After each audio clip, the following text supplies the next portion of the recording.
Olá, sejam bem-vindos. Eu sou o professor Cido, doutor em filosofia, professor da Universidade do Estado de Mato Grosso. Este é o canal Cido Assis. Se você está vindo aqui pela primeira vez, já vou pedindo a você que se inscreva aqui no canal, que também dê aí o seu joinha. Bom, como de costume, né, eu faço o Notícias de Domingo, tá? E como a própria terminologia já diz em Notícias de Domingo, hoje é domingo, dia 17 de março. Sejam, então, muito bem-vindos aqui no canal Cido Assis. Bom, então como eu já disse para vocês, a Notícias de Domingo eu costumo trazer, né, algumas notícias que a gente julga ou que a gente escolhe como sendo importantes. E hoje eu quero trazer aqui para vocês, eu achei assim muito importante mesmo essa notícia, tá? Que eu coletei essa notícia do 247, tá? Do Brasil 247, do editorial do Brasil 247, que tem como título: Governo Lula merece toda a aprovação pelo que já realizou e não acusações falsas e levianas. Então nós vamos ver a partir dessa notícia, tá? Desse editorial, que eu achei muito importante, principalmente nesse momento em que, né, vocês acompanharam durante a semana a queda de popularidade do governo Lula, que boa parte das pesquisas, né, tem demonstrado assim, essa queda de popularidade, e que vamos ver quais são os reflexos de tudo isso, né? O porquê de tudo isso. Então eu vou aqui passar então para a leitura dessa notícia, e com isso em alguns momentos a gente vai então fazendo alguns comentários. Então, como eu já disse aqui o título, né, já li o título para vocês: o governo Lula merece toda a aprovação pelo que já realizou e não acusações falsas e levianas. Em um momento em que pululam críticas à direita e à esquerda da Frente Ampla, que foi se formando em 2022 em torno da candidatura do então ex-presidente Lula, na época, né? Inclusive com acusações falsas e levianas, é adequado que se faça um registro em grandes linhas do que foi alcançado nesses quase 15 meses de seu governo. Jamais se deve perder de vista a dimensão inédita da vitória, arrancada em condições de disputa as mais difíceis e desiguais. Foi abortada a escalada fascistizante em curso pelo governo de Jair Bolsonaro. E retirar suas forças do comando do aparelho do Estado exigiu esforços inauditos de mobilização e articulação política. A extrema-direita perdeu a principal máquina a que o fascismo aderia e que lhe fornecia oxigênio para, a partir do governo, aniquilar metodicamente quaisquer instrumentos de construção de um país mais justo, altivo e soberano. De lá para cá, a despeito das dificuldades, é nítida a sensação de que se instalou no país, para os que esposam a democracia, um ambiente político mais livre, diverso, tolerante e arejado. Isso já de si é conquista inestimável. O governo de Lula é símbolo de uma conquista que nunca deve ser menosprezada. Ele merece, ao contrário, permanente apreço em vista do legado democrático que está em jogo. No plano político, o governo Lula, vitorioso, com a estreita margem nas urnas em 2022, obteve evidentes avanços na montagem de uma base parlamentar de apoio no Congresso que lhe permitia ter condições sustentáveis de governabilidade. A composição do Congresso eleito mostrava ampla vantagem das bancadas conservadoras de extrema-direita, direita e do centrão. Com base em negociações republicanas, com acordos políticos habituais em quaisquer democracia, o governo vem conseguindo reverter uma situação amplamente desfavorável. A partir de uma bancada de esquerda minoritária, de 125 parlamentares, numa Câmara de 513, o governo tem agora, segundo o levantamento do site Poder 360, uma base que alcança 320 deputados. Tudo isso é uma luta, né, gente? Não foi uma coisa tão simples assim, tá? Muita negociação, muitas coisas rolaram e vem rolando por aí, né? Para poder ter esse alcance. De outro lado, os parlamentares que apoiavam o impeachment minguaram de 215 aos 100 dias de governo Lula para os 139 de agora. Né, os que estavam aí alardeando, né, e também mobilizando o impeachment contra o presidente Lula, né? Então, esses parlamentares, olha só, minguaram de 215 aos 100 dias de governo Lula para os 139 de agora, né? Isso é importante. O governo logrou aprovar a grande maioria dos projetos que enviou ao Congresso, desde a PEC da transição, a retomada do Minha Casa Minha Vida, o reforço estendido do Bolsa Família e a reforma tributária adiada havia décadas, com ênfase na taxação sobre o consumo e não na produção. Como parte dessa arquitetura política num ambiente desfavorável, e a partir de orientação direta do presidente, o ministro da Fazenda, Fernando Haddad, elaborou um cauteloso e engenhoso arcabouço fiscal que garante espaço para investimento e um horizonte de controle da dívida pública. Lançou também o programa Desenrola. Lembra do programa Desenrola, gente? Né? Que está ativo aí. O programa Desenrola para limpar o nome de milhões de inadimplentes. O pé de meia, de apoio à permanência na escola dos estudantes do ensino médio. O plano de construção do Complexo Industrial da Saúde, inserido no novo Programa de Aceleração do Crescimento, que é o PAC, né? Que prevê 1,7 trilhão de reais a serem investido em todas as regiões e estados. Olha, estão vendo só, gente? Olha que coisa interessante. Então, o governo, né? Tudo isso é o Lula, tá? Lançou o programa Desenrola para limpar o nome de milhões de inadimplentes, tá? O pé de meia, de apoio à permanência na escola dos estudantes do ensino médio, tá? O plano de construção do Complexo Industrial da Saúde, inserido no novo Programa de Aceleração do Crescimento, que prevê 1,7 trilhão de reais a ser investido em todas as regiões e estados do Brasil. Né?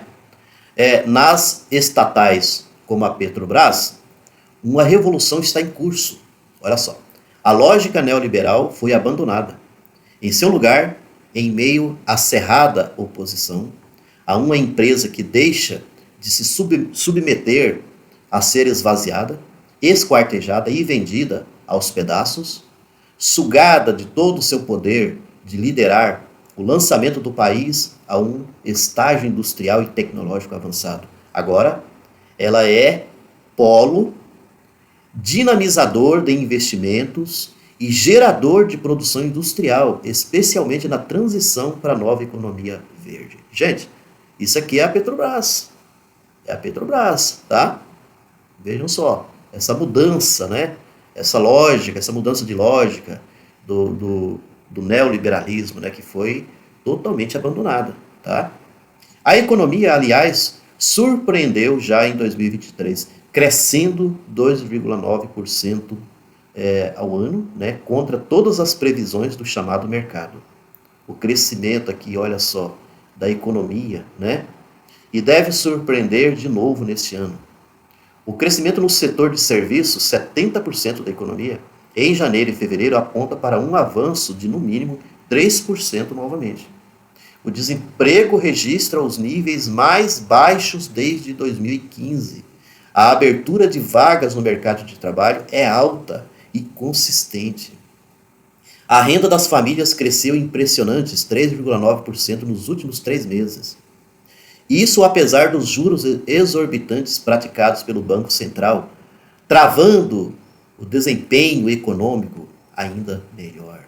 Tá vendo? Isso apesar do Banco Central, né? Tá? Que os juros do Banco Central são altos, né? Ainda continuam altos. Os avanços se manifestam em muitas outras áreas. É verdade que pesquisas de opinião registram mais recentemente queda na aprovação do governo. Não há como negar, após um ano de 2023 em que eles só beneficiaram, né, Lula. A queda é resultado do aumento de preços diante do que o governo deve atuar, mas não parece indicar um problema maior do que sazonal. A educação em tempo integral, a criação das universidades e institutos técnicos desempenham um panorama em que o ensino volta a ser prioridade. A política exterior mostra que é possível um país que assume corajosas posições de liderança positiva sem temer projetar sua influência internacional. Considerada toda a devastação advinda do governo anterior e das conjunturas que o tornaram possível, o esforço hercúleo da ainda infante administração Lula merece, antes da saraivada de críticas, muitas vezes míopes, maldosas ou interessadas, merece, na verdade, análise realista do que foi obtido até aqui no contexto histórico em que esse terceiro mandato arrancou. E assim termina, então, aqui o editorial. Eu tenho assim, até para encerrar aqui o nosso, para não ficar muito longo o nosso vídeo, né? Quando fala aqui a queda é resultado do aumento de preços diante do que o governo deve atuar, mas não parece indicar um problema maior do que sazonal. Olha, a gente sabe realmente que, principalmente os preços, né, do mercado, que muita gente, a gente vê muita gente reclamando, mas eu tenho uma coisa que eu observo, mesmo quando acontece assim, o aumento de preços, né, do mercado, eu gosto muito de olhar o poder de compra das pessoas, né? O poder de compra. Porque você pode ter um aumento, né? Mas se o seu poder de compra também aumenta, se você tem aumento de salário, se você tem ou qualquer coisa que esteja, ou abono salarial, ou sei lá, qualquer tipo de ajuda, né, em termos salariais, significa que o seu poder de compra ele aumenta. Por que eu estou falando isso? Ontem eu fui no mercado, né, e eu sou muito observador. Aqui na minha cidade aqui tem um supermercado aqui que ele é o mais caro, né, porque você tem outros mercados menores aqui que são mais baratos, mas lá às vezes as pessoas gostam de ir por conta do tipo assim, o estacionamento, né, pelas facilidades, vamos dizer assim, que o atendimento, você tem vários caixas que atendem aquela coisa toda. Mas não deixa de ser um mercado caro, ele não é barato. Olha, eu fiquei impressionado, porque o estacionamento do mercado é grande, é muito grande, não é pequeno, tá? É um mercado grande aqui. Tava lotado de carros. Eu não achei vaga para poder estacionar ali dentro, tive que estacionar fora do mercado. E lá fora do mercado tinha também bastante carros. Quando eu entrei no supermercado, olha, a quantidade de gente. E lá eu não sei nem aqui quantificar quantos caixas de atendimento, por exemplo, tem. Lotado, filas e mais filas dentro do supermercado. A fila da carne nem se fala. Tinha carnes em promoções lá, tinha carnes muito baratas, né? Estava em promoção. Então, o que diz tudo isso na prática? Quando você vê, se você vai em lojas, você vê lá, tá cheio de gente dentro da loja. Até às vezes você até reclama, você fala, nossa, mas que loja lotada, né? Tá difícil aqui o atendimento, aquela coisa toda. O que a gente nota em tudo isso, né? Você vai, aí vamos pegar outras coisas para diversão, né? Você vai num restaurante, tá lotado, cheio de gente, garçons com dificuldade às vezes no atendimento porque tem gente demais. O que a gente diz tudo isso? De onde que está aparecendo tanta gente com tanto dinheiro? Hã? É disso que nós estamos falando. De onde que está aparecendo tanta gente com tanto dinheiro?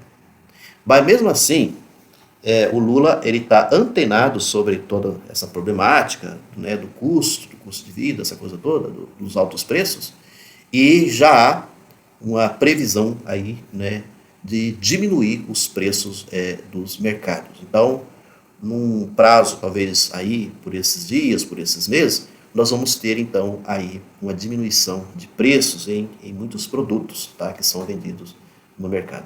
Tem uma série de fatores que não vou trazer aqui que tipo assim que justificam muitos preços altos.